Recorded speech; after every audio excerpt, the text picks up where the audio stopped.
Gleðilega hátíð öll sömul og ég vona að þið eigið eftir að eiga gleðileg jól. Við ætlum að byrja hér úr kirkjunni og endilega takið þátt heima fyrir.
Í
En þar bar til þessar mundir að boð kom frá Ágústus keisara að skrásetja skyldi alla heimsbyggðina. Þetta var fyrsta skrásetjingin og var gjörð þá Kýraníus var landstjóri á Sýrlandi. Fóru þá allir til að láta skrásetja sig hver til sinnar borgar. Þá fór og Jósef úr Galileu frá borginni Nasaret upp til Júdíu til borgar Davíðs sem heitir Betlehem. Hann var af ætt og kyni Davíðs að láta skrásetja sig ásamt Maríu heitkonu sinni sem var þunguð, en meðan þau voru þar kom svo tími hún skyldi verða léttari. Fæddi hún þá son sinn, frumgetinn, vafði hann reifum og lagði hann í jötu, af því að eigi var rúm handa þeim í gistihúsi. En í sömu byggð voru hirðar út í haga og gættu nóttina hjarðar sinnar. Og engill drottins stóð hjá þeim og dýrð drottins ljómaði kringum þá. Þeir urðu mjög hræddir. En engillinn sagði við þá: Verið óhræddir, því sjá ég boða yður mikinn fögnuð sem veitast mun öllum lýðnum. Yður í dag frelsari fæddur sem Kristi drottinn í borg Davíðs. Og hafið þetta til marks: þið munu finna ungbarn reifað og lagt í jötu.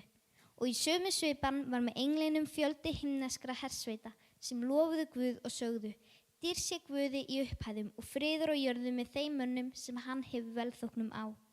Þegar englarnir voru farnir frá þeim til himins sögðu hirðarnir sín á milli: Förum beint til Betlehem að sjá það sem gjörst hefur og drottinn hefur kunngjört oss.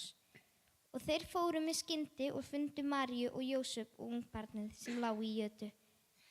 Þegar þeir sáu það skýrðu þeir frá því þeim hafði verið sagt barn þetta.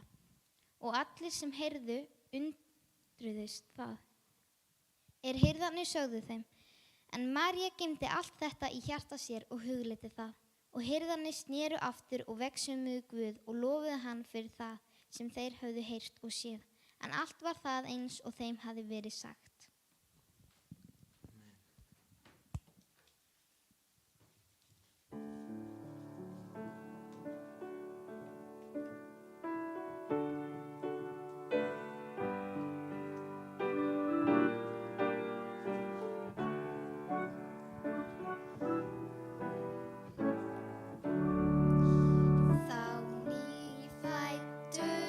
Jesus, í jötunni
farin í Betlehem.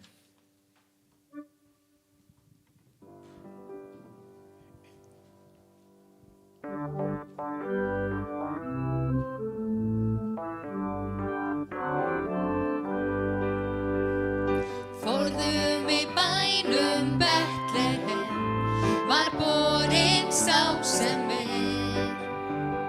sonur Guðs sem sorg og þraut og syndir manna ber.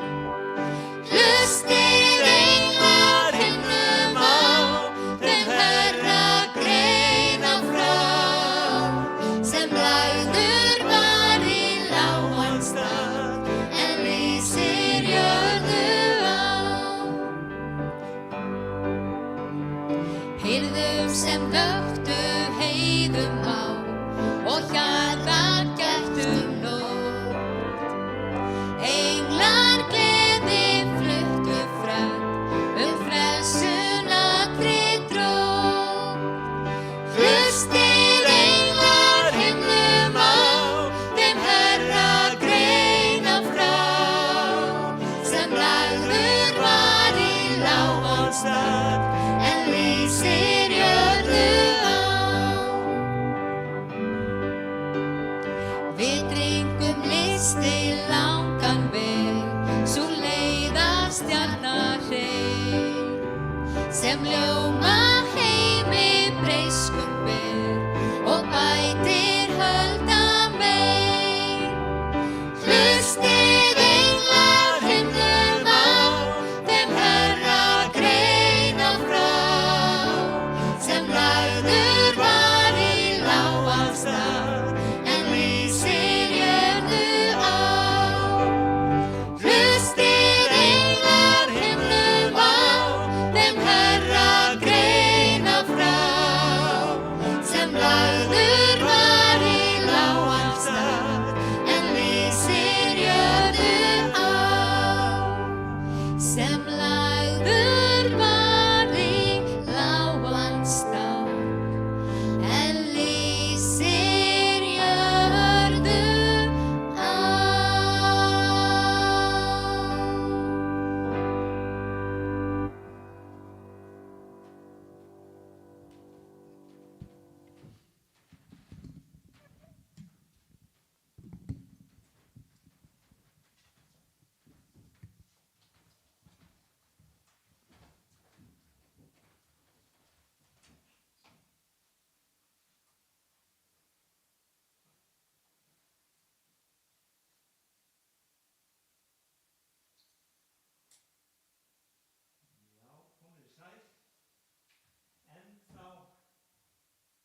Enn einu sinni komin jólahátíð, þar sem við ætlum að minnast komu drottins Jesú í þennan heim. Og mér langar að lesa hérna svona kannski óhefðbundið vers úr Postulasögunni 10. kafla og 39. vers, þar sem segir að það er sagan Jesú frá Nasaret, og það er sú saga sem við erum að minnast, að hvernig Guð smurði hann heilugum anda, krafti, hann gekk gjörði gott, græddi alla sem að djöflinu voru undir okaðir, því að Guð var með honum. Og svo er annað vers hérna þar sem hann Pétur er líka að tala í Postulasögunni. Það er 2. kafli. Þar segir Ísraelsmenn, heyri þessi orð, Jesús frá Nasaret var að maður, og nýrri þýðingin segir, maður sem kom frá Guði, sannaði, og Guð sannaði ykkur það með því að láta hann gera kraftaverk, undur og tákn. Og ég var að bara hugsa það, hvernig sérð þú þessa sögu? Margir í dag að þeim finnst þetta bara vera saga, og fyrir marga þá er þetta fjölskylduhátíð sem er gott, og það segir mér líka að það sé fjölskylduhátíð. Guð hann í raun og veru faðir fjölskyldunar. Það segir að hans faðerni faðerni sem sagt allra á jörðu og það Guð sem gaf okkur fjölskyldu myndina. Og þess vegna þetta hungur í hjörtum allra manna að eiga samfélag við sína nánustu, ekki bara á jólum, en það eitthvað sérstakt við komu frelsarans sem að tengir fólk saman. Og þannig allavega sé ég þessa sögu og ég man þegar ég var strákur að þá hlakkaði ég alveg ægilega mikið til jólanna og ég hlakkaði til þess að klæða mig upp og ég man í þá daga að þá fengum við appelsínur og epli á jólunum. Hugsið ykkur. Það var ekki, ég svona rosalega gamall, það var ekki eitthvað sem var í hverri viku, við fengum appelsínur og epli á jólunum.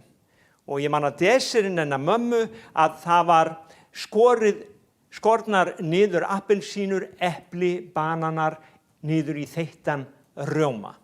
Og þetta var mikið lostæti. En hvernig sjáum við þessa hátíð? Snýst þetta bara að eiga samfélag? Það stór hluti af því, en í Mattheusar Guðspjalli þá talað vitringa, í Lúkasar Guðspjalli talað hirða og svo syngjum við söng sem svona son Guðs til jarðar sendur. Son Guðs til jarðar sendur, það einn af sálmónum okkar. Og það í rauninni sagan Jesú að Guð, hann gerðist maður, hann kom til jarðarinnar og gekk með okkur. Og við fæðingans að það voru ákveðnir hlutir sem gerðust. Ég sagði að það voru menn sem sáu stjörnu og sem sagt, þeir trúðu því að Messías væri að fæðast og þeir fylgdu stjörnunni og við köllum þá vitringana. Það voru líka ungt par sem hann hét Jósef, hún hét María og það var svolítið skrítið með þau að hún gerir sér allt í einu grein fyrir því að hún ófrísk og hún hafði aldrei verið með neinum manni og það var mjög einkennilegt. Og síðan kemst maðurinn hennar eða festarmaður eins og Biblían segir, kærastinn, en í þá daga var það samgilti, það var eiginlega upphafið af hjónabandinu. Þannig að maður sem átti festarmey, hann var í raun og veru eigin maður, þó svo að brúðkaupið hefði ekki farið fram. En það svo skrítið að Jósef kemst að því að konan hans með barni og hann verður örugglega hugsi vegna þess að ekki hafði hann verið með henni.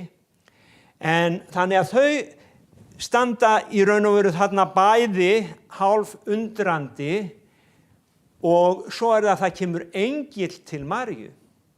Og hann segir henni að barnið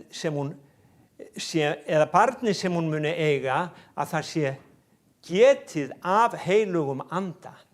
Og Jósef, hann fær líka draum og það líka engill sem kemur til hans og segir honum að konan konan hans að hún sé með barni og að barnið sé sonur Guðs. Þannig að þetta svona ákveðin atburðarás sem var mjög óvanaleg.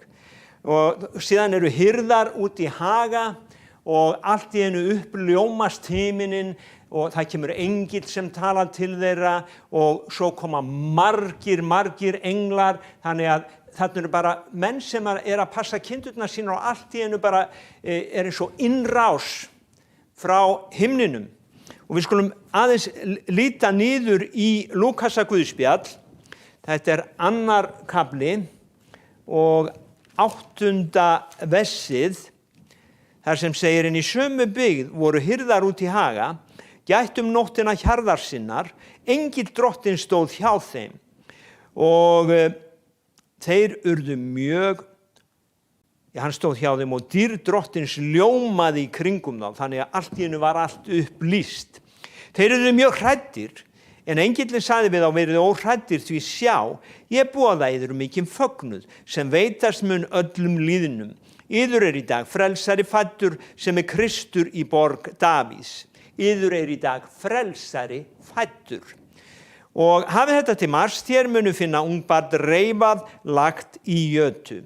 Og í sömu svipan var með englinum fjöldi himneskra hersveita sem lofuðu Guð og sögðu, dýr sé Guði í upphæðum, fríður á jörðu með mönnum, þeim mönnum sem hann hefur velþóknun á. Svo lesum við að englarnir, þegar þeir fara, þá fara hirðarnir til Betlehem og þeir finna Maríu og Jósef, ungbarnið sem lá í jötu. Og þegar þeir sáu það skýrðu þeir frá því þeim hafði verið sagt barn þetta. Og allir sem heyrðu undruðust það hirðarnir sögðu. En María geymdi allt þetta í hjarta sér og hugleiddi það. Hirðarnir sneru aftur vegsömuðu Guð, lofuðu hann fyrir það sem þeir höfðu heyrt og séð, en allt var það eins og þeim hafði verið sagt. Þannig að þetta hluti af sögunni Jesúm frá Nasaret, hvernig hann fæddist. Svo lesum við í Lúkasar guðspjalli, hann óx upp og við lesum að á einum stað að þá þegar þau foreldrar hans fóru til hátíðar að þá halda og þau eru að fara heim tilbaka frá hátíðinni og þau halda að drengurinn sé með samferðafólkin en hann var það ekki, þannig að þau snúa við og fara að leita að honum og þá situr hann þar bara með fræðimönnunum og farisjónum og er að ræða ritningarnar við þá og það voru allir hissa á þessum 12 eða 13 ára dreng þá að hvað hann vissi mikið. Og þetta er sagan Jesú og foreldrar koma og segja, drengur, af hverju gerir okkur þetta?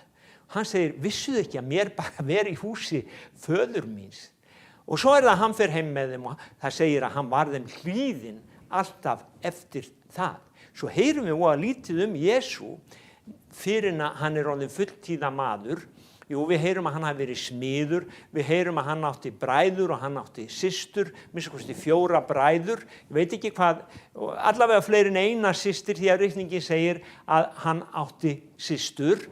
Og við heyrum lítið hann fyrir að hann fer að starfa og þá heyrum við að hann sem sagt gengur kring og hann gjörir gott og hann er kraftaverka maður og það eru undur og tákn sem fylgja þjónustu hans og hann í raun og veru, já hann predikar með táknum og undrum og lærisveinarnir, hann eignast lærisveina og flestir sem að þekktu sögunum Messías, þeir héldu að nú væri Messías kominn til þess að stofna ríkið sitt og að nú myndi öll vandamál Ísraelsmanna leysa sem voru í ánauð undir Rómverjum og flestir höfðu þessa von til hans. En það var eiginlega ekki það sem gerðist. Hann gekk hann læknaði fólkið, hann bar umhyggju fyrir fólkinu, hann elskaði fólkið og hann sýndi mönnum kærleika. Og svo segir hann einsunni við Filippus þegar Filippus spyr hann, Jesús, getur ekki sýnt okkur föðurinn eða Guð sjálfan? Og þá segir hann við hann, ég hef verið með ykkur allan þennan tíma, Filippus, og þú þekkir mig ekki. Sá sem hefur séð mig, hefur séð föðurinn.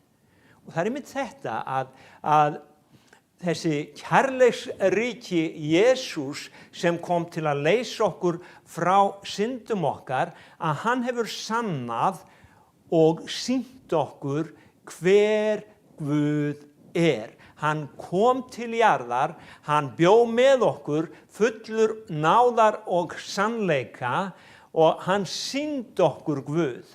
Og hann sagði okkur líka hvað verða myndi. Og síðan lesum við það að þeir tóku þennan Jesú, þeir sett hann á kross og það merkilega var að þegar hann var krossfestur að þá byrjar mjög einstök atburðarás. Og ég veit að vanalega þá tölum við bara fæðinguna á jólunum, en mér langar að bara sýna ykkur söguna Jesú frá Nasaret í örstuttu máli. Að það hefst mjög einkennileg atburðarás, hann þarna, hangir á krossi klukkan 12 á hádegi hábjartan daginn, allt í einu skellur á niðamyrkur. Og niðamyrkrið það frá 12 til 3 í 3 klukkustundir. Og við lesum að Jesús kallar síðan eitthvað, segja þeir, sum guðspjöllin segja að hann hafi kallað, það fullkomnað, og önnur segja, Faðir, í þínar hendur fel ég anda minn. Sennilega hefur hann sagt hvoru tveggja. En svo það eitthvað gerist þegar hann segir það fullkomnað, að þá byrjar jörðin að skjálfa og það sagt að björgin hafi klofnað, og svo eitthvað sem gerist í musterinu, að það rifnar þetta sem þeir kölluðu fortjald, og þetta fortjald, það var 9 sentimetra þykkt, okkur sagt. Það bara rifnar ofan frá og niður.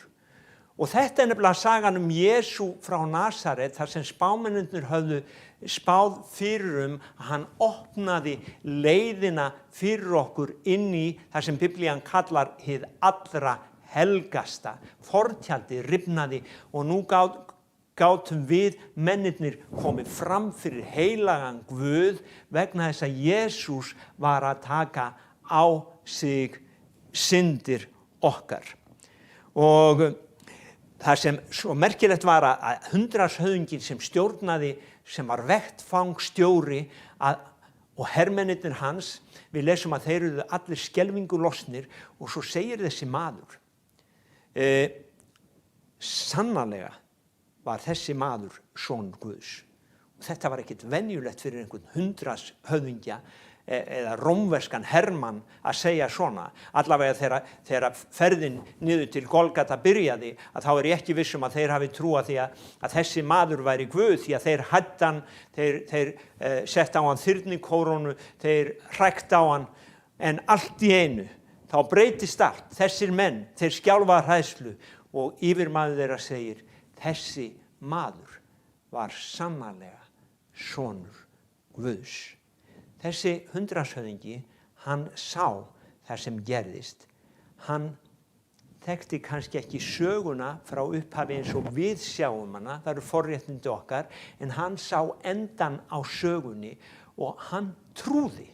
Og spurning mín til þín sem ert að horfa eða hlusta, trúir þú sem hefur séð og heyrt söguna og hefur miklu betri yfirsýn yfir þessa sögu heldur en hundraðshöfðinginn hafði, getur þú trúað líka? Getur þú séð og trúað? Eða viltu bara hafa þetta bara svona sögu til þess að hafa það þægilegt og gott, sem að Guð vill að við höfum? Hann vill að við elskum fjölskyldur okkar, og honum ekki á móti skapi að við gefum hvert öðru gjafir, en tókstu eftir þessu sem Guðspjalli sagði, yður í dag frelsari fæddur. Getur þú séð hann sem þinn frelsara? Það sú spurning sem að ég vil skilja eftir hjá þér, hlustandi góður, á þessari hátíð. Hann kom til þess að vera frelsari okkar mannana. Hann ekki bara kom, hann gjörðist maður og hann dó vegna okkar syndar, hann reis upp frá dauðum og sagan endar þar sem hann segir við lærisveina sína að þeir munu öðlast kraft þegar heilagur andi komi yfir þá, og síðan hann hrifinn upp til himins. Og það sem í raun og veru gerist síðan að lærisveinarnir standa hann og horfa eftir honum, þá koma englar og segja, þessi Jesús sem þeir eru að horfa á fara, hann mun koma á sama hátt aftur og þið sáuð hann fara. Og það líka gott að minnast þess á þessari hátíð, að við eigum frelsara sem að hefur gefið okkur eilíft líf, og hann mun koma aftur að sækja sitt fólk. Amen. Drottinn bless ykkur þessa hátíð og við ætlum að enda þessa stund eins og vanalega á að syngja heimsum ból.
Amen. Við hér hjá Hvítasunnunar-kirkjunni í Keflavík, elsku vinir, óskum ykkur gleðilegra jóla og ég vona að þið eigið að friður Guðs megi umlykja heimilin ykkar og þið megi eiga yndisleg jól með ykkar fólki. Og ég þakka fyrir samfylgdina hér í dag og ég bið Guðs blessun yfir heimilið þitt, yfir fólkið þitt og hlökkum til að sjá ykkur á nýju ári.